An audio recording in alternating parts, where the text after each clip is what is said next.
चलिए basic introduction हमारे POCs के बारे में ले लेते हैं। टॉपिक हमारे पास इकोनॉमी का सबसे इंपॉर्टेंट और इसके चांसेस एग्जाम में आने के लगभग 20 to 30% रहते हैं, इतना इंपॉर्टेंट टॉपिक है। अब टॉपिक हमारे पास पीएसयूज।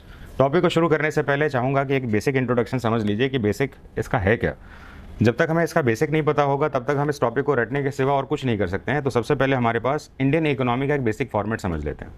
भारत की अर्थव्यवस्था जब बनाई गई थी तो इसके पास दो अलग अलग कंसेप्ट पे बनने की बात हुई। एक है सोशलिस्ट पैटर्न, एक है कैपिटलिस्ट पैटर्न।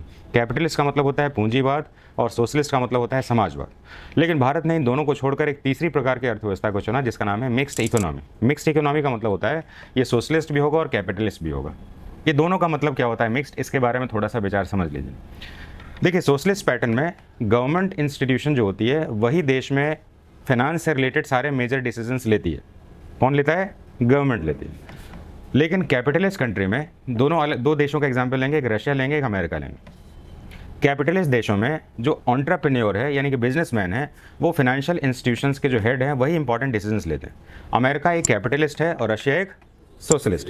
तो सोशलिस्ट पैटर्न के रूप में सरकार की जिम्मेदारी होती है कि देश के रिसोर्सेज को सभी जनता के बीच में स्प्रेड करना, जबकि कैपिटलिस्ट कंट्री में देश की सरकारें व्यक्ति के आधारित, उनकी जो बुनियादी ज़रूरतें हैं उनके आधारित जो भी स्ट्रक्चर है जो प्रमोट करना चाहते हैं उसके ऊपर रहती है। आज हम देख रहे हैं कि वर्ल्ड में सबसे ज़्यादा रिचेस्ट आदमी कौन से देश में पाए जाते हैं? अमेरिका में पाए जाते हैं। जैसे कि टेस्ला के हेड कौन है और मार्क जुकरबर्ग। ये सभी लोग जो है, ये सभी लोग एक्चुअली में अमेरिका के ही क्यों हैं?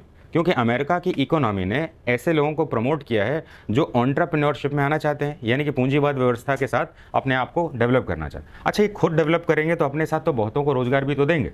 तो कहने का मतलब है या तो सरकार अपनी जिम्मेदारी रोजगार की निभा ले या जनता को छोड़ दे कि आप अपनी स्किल्स के बेसिस पर देश में रोजगार या एम्प्लॉयमेंट का जनरेशन करें।